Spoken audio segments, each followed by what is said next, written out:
Graphic design ও freelancing এ আগ্রহী সম্মানিত ভিউয়ার্স, আসসালামু আলাইকুম।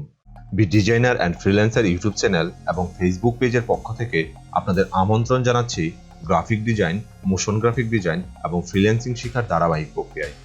Adobe Illustrator tutorial Bangla full কোর্সের গত পর্বে আমি ফাইল সেভ করার বিভিন্ন ফরম্যাট দেখিয়েছি। আজকের পর্বে আমি Adobe Illustrator-এর দুটি চমৎকার সিলেকশন টুল নিয়ে আলোচনা করব। টিউটোরিয়ালটি যদি ভালো লাগে তাহলে চ্যানেলটি সাবস্ক্রাইব করে নতুন ভিডিও নোটিফিকেশন পেতে পাশে থাকা বেল আইকনটি ক্লিক করে রাখবেন। এটা হলো graphic design, motion graphic design এবং ফ্রিল্যান্সিং বিষয়ে পারস্পরিক আলোচনা ও সহযোগিতা করার জন্য একটা ফেসবুক গ্রুপ। তাহলে চলুন শুরু করা যাক আজকের টিউটোরিয়াল।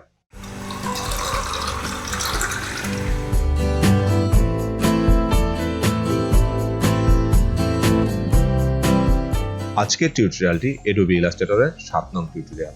আজকের টিউটোরিয়ালের আলোচ্য বিষয় হচ্ছে ম্যাজিক ওয়ান টুল এবং লেসো টুল। এই দুটো টুলের ব্যবহার দেখানোর জন্য আমরা প্রজেক্টে চলে যাই। Adobe Illustrator-এর টুলবারের এই টুলটি হচ্ছে ম্যাজিক ওয়ান টুল। ম্যাজিক ওয়ান টুলের শর্টকাট কি হচ্ছে ওয়াই। আপনারা এই টুলবারের অন্য যে কোনো টুলে থাকা অবস্থায় যদি কিবোর্ডের ওয়াই বাটনটি প্রেস করেন, সাথে সাথে ম্যাজিক ওয়ান টুলটি সিলেক্ট হয়ে যাবে। ইলাস্ট্রেটরে ম্যাজিক ওয়ান টুল রঙের ভিত্তিতে যেমন কাজ করে, তেমনি স্ট্রোক ওয়েট, অপাসিটি এবং ব্লেন্ডিং মোডের উপর বেস করেও অবজেক্ট বা শেপ সিলেক্ট করে থাকে। সেক্ষেত্রে আমরা ম্যাজিক ওয়ান টুলের কাছে দেখানোর জন্য এখানে কিছু শেপ বা অবজেক্ট তৈরি করব। এই শেপগুলো তৈরি করার জন্য আমরা এই শেপ টুলের সাহায্য নেব। সেক্ষেত্রে এখানে প্রথমে আমরা রেক্ট্যাঙ্গেল টুলটি সিলেক্ট করে এখানে একটা রেক্ট্যাঙ্গেল তৈরি করি। এবার এই শেপগুলোতে স্ট্রোক অ্যাপ্লাই করে দিই। সেক্ষেত্রে আমরা এখান থেকে একটা স্ট্রোক কালার সিলেক্ট করি।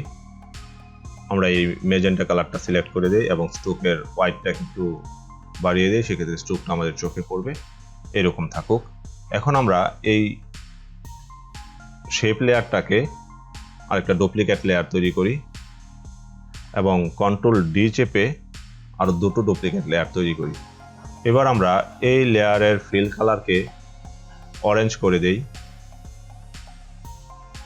এবং এই লেয়ারের ফিল কালারকে অন্য একটা কালার দিয়ে ফিল করি। এখানে আমরা RGB ব্লুটা সিলেক্ট করলাম। এখানে আমরা অন্য একটা কালার দিয়ে দিই ফিল কালারে।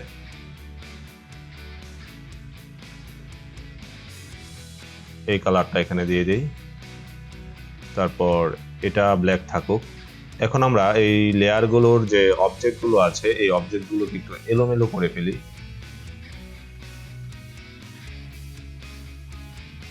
এখন আমরা যদি ম্যাজিক ওয়ান টুলটি সিলেক্ট করে এই কালারটার উপর ক্লিক করি, আপনি দেখেন এই প্রজেক্টে থাকা এই কালারের যতগুলো শেপ আছে সেই শেপগুলোকে সিলেক্ট করে ফেলেছি। তার মানে এখন এটা রঙের ভিত্তিতে কাজ করছে। আবার যদি আমি এই কালারটার উপর ক্লিক করি, দেখুন এই কালারের সাথে ম্যাচ করে যে শেপগুলো আছে সে ওই শেপগুলোকে সিলেক্ট করে ফেলেছে। এবার যদি আমি এই কালারটার উপর ক্লিক করি, দেখুন এই কালারের উপর বেস করে সে এখানে যে অবজেক্টগুলো পেয়েছে বা যে শেপগুলো পেয়েছে সেগুলোকে সিলেক্ট করেছে। এবার যদি আমি এই কালারটাতে ক্লিক করি, দেখুন এই কালারের উপর বেস করে যতগুলো শেপ বা অবজেক্ট ছিল সেগুলোকে সে সিলেক্ট করে নিয়েছে। এখন আমরা যদি এই ম্যাজিক ওয়ান টুলে ডাবল ক্লিক করি, তাহলে এই ম্যাজিক ওয়ান টুলের পপ আপ দেখতে পারবেন আপনারা। প্রথম অপশনটাই হচ্ছে ফিল কালার। এতক্ষণ আপনারা যেটা দেখলেন যে ম্যাজিক ওয়ান টুল দিয়ে যদি আমি ফিল কালারের উপর ক্লিক করি, তাহলে ওই ফিল কালারের সাথে মিল রেখে যতগুলো কালার আছে সেই কালারগুলোকে এখানে সিলেক্ট করে নেয়। তার পরবর্তী যে অপশনটা আছে সেটা হচ্ছে স্ট্রোক কালার। এবার আমি এই স্ট্রোক কালার অপশনটা সিলেক্ট করে ফিল কালার অপশনটা অফ করে দেই। এবার আমি বেশ কয়েকটা অবজেক্টের ফিল কালার পরিবর্তন করে নিব। সেক্ষেত্রে এখন দেখুন পরিবর্তনটা কি হয়। এখন ম্যাজিক ওয়ান টুলের অধীনে যে অপশনগুলো আছে এই অপশনের স্ট্রোক কালার অপশনটা সিলেক্ট করা আছে। এই স্ট্রোক কালার সিলেক্ট করা অবস্থায় আমরা যদি এই স্ট্রোকটাতে ক্লিক করি, দেখুন এখানে স্ট্রোকের যে কালারটা আছে এই স্ট্রোক কালার অনুযায়ী সে এখানে যে কালারটা পেয়েছে এটাকে সিলেক্ট করেছে। আবার যদি আমি এই শেপটার উপর ক্লিক করি, দেখুন এখানে যে কালারটা আছে এই কালারের উপর বেস করে সে পরবর্তী যে শেপটা সিলেক্ট করেছে এই শেপেও দেখুন এই কালারের স্ট্রোকটাই আছে। তার পরবর্তী আমরা যদি এই স্ট্রোকটার উপর ক্লিক করি, তাহলে দেখুন এই কালারের সাথে ম্যাচ করে এই শেপটারও স্ট্রোক কালার আছে, যার কারণে সে এটাকে সিলেক্ট করেছে। তার মানে এই স্ট্রোক কালারের বক্সটাতে চেকমার্ক থাকা অবস্থায় এই ম্যাজিক ওয়ান টুল দিয়ে একটা ডকুমেন্টের মধ্যে যত ধরনের স্ট্রোক থাকবে ওই স্ট্রোকগুলোর কালার যদি সমগোত্রীয় থাকে তাহলে ওই স্ট্রোকগুলোকে সে সিলেক্ট করে নেবে। স্ট্রোক কালারের পরবর্তী যে অপশানটা আছে সেটা হচ্ছে স্ট্রোক ওয়েট। স্ট্রোক ওয়েট হচ্ছে কোনো অবজেক্ট বা শেপের স্ট্রোক ওয়েট অনুযায়ী এই ম্যাজিক ওয়ান টুলটা সিলেক্ট করে। সেক্ষেত্রে আমি স্ট্রোক কালারের এই বক্সটাকে আনচেক করে দিয়ে স্ট্রোক ওয়েটের বক্সটাকে চেকমার্ক দিয়ে দিলাম এবং এইখানের কিছু শেপের স্ট্রোকগুলোকে আমি সমমানের করে নেব। সেক্ষেত্রে আমি এই শেপটাকে সিলেক্ট করলাম এখান থেকে এবং এই শেপটাকে সিলেক্ট করলাম এখান থেকে। এই দুটো শেপের স্ট্রোককে আমি 20 করে দিলাম। তারপরে এখান থেকে আমি এইটাকে সিলেক্ট করলাম আর এখান থেকে আমি এইটাকে সিলেক্ট করলাম। এই দুটো স্ট্রোককে আমি 40 করে দিলাম। 40 করলে বেশি হয়ে যাচ্ছে, আমি 30 করে দেই বা 35 করে দেই। তারপরে আর দুটো শেপ নিব, আমি এই শেপটা নিলাম এবং আমি এখান থেকে এই শেপটা নিলাম। এই দুটো শেপের স্ট্রোককে আমি 14 করে দিই। এখন যদি আমি এই ম্যাজিক ওয়ান টুলটি সিলেক্ট করে আমি যদি এই স্ট্রোকের উপর ক্লিক করি, দেখুন এই স্ট্রোক এবং এই স্ট্রোককে সে সিলেক্ট করে নিয়েছে। এর কারণ হচ্ছে এই দুটো স্ট্রোকের ওয়াইড কিন্তু সমান, দেখুন এখানে 20 দেখাচ্ছে। আবার যদি আমি এই স্ট্রোকটার উপর ক্লিক করি, দেখুন সে এই স্ট্রোকটাকেও সিলেক্ট করেছে, পাশাপাশি এই শেপের স্ট্রোকটাকেও সিলেক্ট করেছে, কারণ এই দুটো স্ট্রোকের ওয়াইড হচ্ছে 35। আবার যদি আমি এখান থেকে এই স্ট্রোকটার উপর ক্লিক করি, দেখুন এই স্ট্রোকটাকে সে সিলেক্ট করেছে এবং এই স্ট্রোকটাকেও সে সিলেক্ট করেছে। এর কারণ হচ্ছে এই দুটো স্ট্রোক হচ্ছে 14 ওয়াইডের। তার মানে এখন হচ্ছে ম্যাজিক ওয়ান টুলটি স্ট্রোক ওয়াইড অনুযায়ী কাজ করছে। তার পরবর্তী যে অপশনটা আছে সেটা হচ্ছে অপাসিটি। এক্ষেত্রে কোনো অবজেক্ট বা শেপের অপাসিটি অনুযায়ী সে হচ্ছে ওই অবজেক্ট বা শেপগুলোকে সিলেক্ট করে থাকে। এক্ষেত্রে অপাসিটি অপশানের কাজ দেখানোর জন্য আমরা স্ট্রোক ওয়েটের বক্সটাকে আনচেক করে দিই এবং অপাসিটির বক্সটাকে চেকমার্ক দিয়ে দিই এবং এখানের কিছু শেপকে আমরা একই রকম অপাসিটিতে রূপান্তরিত করে নিই। সেক্ষেত্রে আমি এই শেপটাকে সিলেক্ট করলাম এখান থেকে এবং এই শেপটাকে সিলেক্ট করলাম এখান থেকে। এই দুটোর অপাসিটিকে আমি 30 করে দেই। তার পরবর্তী আরও দুটো শেপ আমি সিলেক্ট করব, এটাকে সিলেক্ট করলাম এবং এটাকে সিলেক্ট করলাম।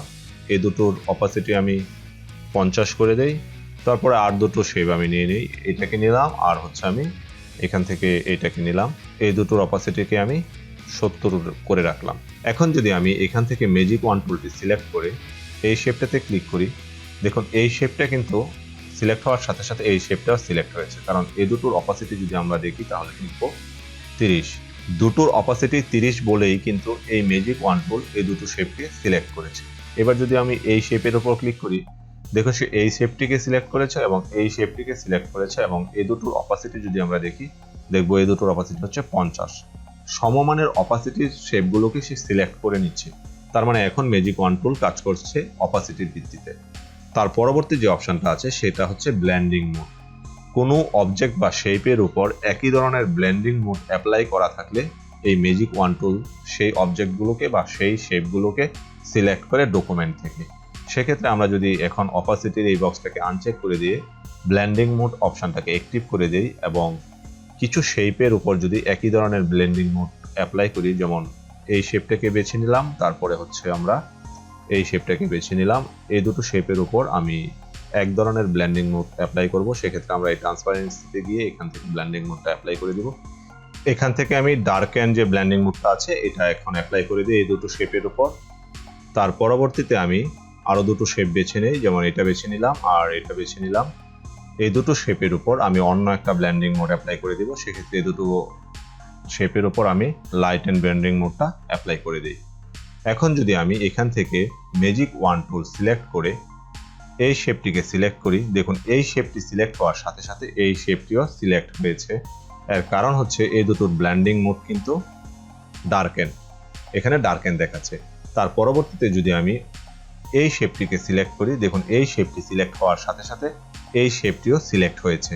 এর কারণ হচ্ছে এই দুটো শেপের ব্লেন্ডিং মোড কিন্তু সব একই রকম, যেমন এখানে লাইট এন্ড দেখাচ্ছে। তার মানে এই ব্লেন্ডিং মোড অপশনটি সিলেক্ট থাকা অবস্থায় এই ম্যাজিক ওয়ান টুল দিয়ে যে ধরনের অবজেক্টের ব্লেন্ডিং মোড একই রকম থাকবে সেই ধরনের অবজেক্টগুলোকে সিলেক্ট করা যাবে। আশা করি আপনারা এই ম্যাজিক ওয়ান টুলের যে অপশনগুলো আছে এই অপশনগুলো ব্যবহার করে বিভিন্ন ধরনের অবজেক্ট আপনারা একটা প্রজেক্ট থেকে সিলেক্ট করে সেগুলোকে মডিফাই করতে পারবেন।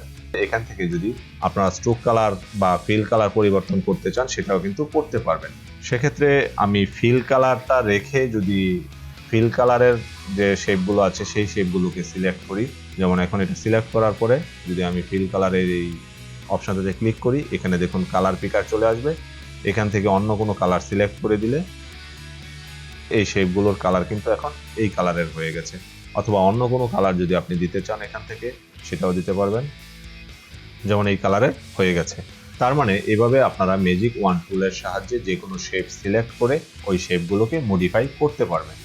এই ম্যাজিক ওয়ান টুল সিলেক্ট করার পরে ম্যাজিক ওয়ান টুলের অধীনে এখানে কিছু অপশান আসে। এই অপশানগুলোতেও কিন্তু আপনি এখানে যে অপশানগুলো আমি দেখিয়েছি এই অপশানগুলো পাবেন। যেমন এখানে যদি ক্লিক করেন তাহলে দেখুন এখানে আছে all, fill colour, stroke colour, fill and stroke colour, stroke white, opacity, অ্যাপারেন্স।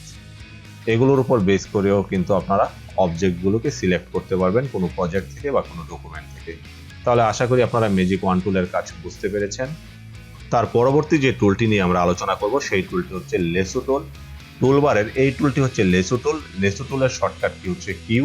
আপনি অন্য যে কোনো টুলে থাকেন না কেন আপনার কিবোর্ডের যদি কিউ বাটনটি প্রেস করেন সাথে সাথে লেসো টুলটি সিলেক্ট হয়ে যাবে। ফ্রি ফর্ম সিলেকশনের জন্য লেসো টুল ব্যবহার করা হয়। সাধারণত একটি ডকুমেন্টের কোনো নির্দিষ্ট অবজেক্টকে সিলেক্ট করার জন্য লেসো টুল ব্যবহার করা হয়ে থাকে। লেসো টুল সিলেক্ট থাকা অবস্থায় মাউসে ড্র্যাগ করে সাধারণত ওই অবজেক্টগুলোকে সিলেক্ট করা হয়। যেমন এখন এটা সিলেক্ট হয়ে আছে, আপনি যদি এটা সিলেক্ট করতে চান এটা এভাবে সিলেক্ট করতে পারবেন। লেসো টুল দিয়ে আপনারা দুইভাবে সাধারণত সিলেক্ট করতে পারবেন। আপনাদেরকে আমি দুটো পদ্ধতি দেখাচ্ছি। যেমন এটা সিলেক্ট হয়েছে, এখন এই সিলেকশন টুল দিয়েও কিন্তু এই ধরনের সিলেকশন করা যায়। আবার লেসো টুল দিয়েও আপনারা এভাবে ম্যানুয়ালি ড্র্যাগ করে সিলেকশন করতে পারবেন। এক্ষেত্রে একটা সিলেকশন হওয়ার পরে আরও যদি সিলেকশন করতে চান সেক্ষেত্রে আপনারা কিবোর্ডের শিফট বাটনে প্রেস করে আপনারা যখন আরেকটা অবজেক্টের চারপাশে এরকম ড্র্যাগ করবেন তখন সেটা সিলেক্ট হবে। আবার যদি আরও একটা অবজেক্ট সিলেক্ট করতে চান সেক্ষেত্রে শিফট বাটনে প্রেস করা অবস্থায় আপনারা এরকম ড্র্যাগ করবেন। এভাবে কিন্তু সিলেক্ট করা যাচ্ছে। এটাই সিলেকশন টুল দিয়েও করা যেত। যেমন এটা সিলেকশন করা গেল, এটা সিলেক্ট করা গেল, এটা সিলেক্ট করা গেল। এক্ষেত্রে আমি কিবোর্ডের শিফট চেপে ধরে রেখেছি। এছাড়াও আপনারা এই লেসো টুলের সাহায্যে একাধিক অবজেক্টকে সিলেক্ট করতে পারবেন কোনো ডকুমেন্ট থেকে। সেক্ষেত্রে এটা সিলেক্ট করার পর আপনি যদি এটা সিলেক্ট করতে চান এভাবে চলে এসে আপনি এইরকম ড্র্যাগ করে এরকম যখন চলে যাবেন তখন দেখবেন এই দুটো শেপ সিলেক্ট হয়ে গেছে। মূলত লেসো টুলের সাহায্যে হচ্ছে ম্যানুয়ালি সিলেক্ট করতে হয় ড্র্যাগ করে করে। তো আশা করি এই লেসো টুলের সাহায্যেও আপনারা হচ্ছে একাধিক অবজেক্টকে কোনো ডকুমেন্ট থেকে সিলেক্ট করে মডিফাই করতে পারবেন। যেমন আমি যদি এখন মডিফাই করতে চাই সেক্ষেত্রে এই শেপটা সিলেক্ট করলাম এবং এখান থেকে এই শেপটাকে সিলেক্ট করলাম। সিলেক্ট করার পর এই দুটোর স্ট্রোক কালারকে যদি আমি পরিবর্তন করতে চাই সেক্ষেত্রে এই স্ট্রোক কালারের যে অপশানটা আছে এটাতে ক্লিক করব। এখানে কালার পিকার চলে আসবে। এখান থেকে যদি আমি এই কালারটা সিলেক্ট করে দেই তাহলে দেখুন দুটো স্ট্রোক কালার পরিবর্তিত হয়ে গেছে। এখন যদি এটা স্ট্রোক হোয়াইট পরিবর্তন করতে চাই সেক্ষেত্রে আমি স্ট্রোক হোয়াইটও পরিবর্তন করতে পারবো। যেমন এড দেওয়ার পরে দেখুন দুটোর হোয়াইট একরকম হয়ে গেছে। তো এভাবে আপনারা লেসো টুলের সাহায্যে বিভিন্ন শেপগুলোকে বা বিভিন্ন অবজেক্টগুলোকে কোনো ডকুমেন্ট থেকে সিলেক্ট করে মডিফাই করতে পারবেন। তো অ্যাডোবি ইলাস্ট্রেটরের ম্যাজিক ওয়ান টুল এবং লেসো টুলের উপর এই ছিল আমার আজকের ভিডিও টিউটোরিয়াল। ভিডিও টিউটোরিয়ালটি যদি আপনাদের ভালো লেগে থাকে তাহলে অবশ্যই লাইক কমেন্টস করবেন। আর কোথাও যদি বুঝতে সমস্যা থেকে থাকে তাহলে অবশ্যই কমেন্ট বক্সে লিখে রাখবেন। যারা আমার চ্যানেলটি এখনো সাবস্ক্রাইব করেননি তারা চ্যানেলটি সাবস্ক্রাইব করে নতুন ভিডিওর নোটিফিকেশন পেতে পাশে থাকা বেল আইকনটি ক্লিক করে রাখবেন। খুব শীঘ্রই আমি নতুন ভিডিও টিউটোরিয়াল তৈরি করে আপনাদের মাঝে শেয়ার করব। সে পর্যন্ত সবাই ভালো থাকবেন, সুস্থ থাকবেন। আল্লাহ হাফেজ।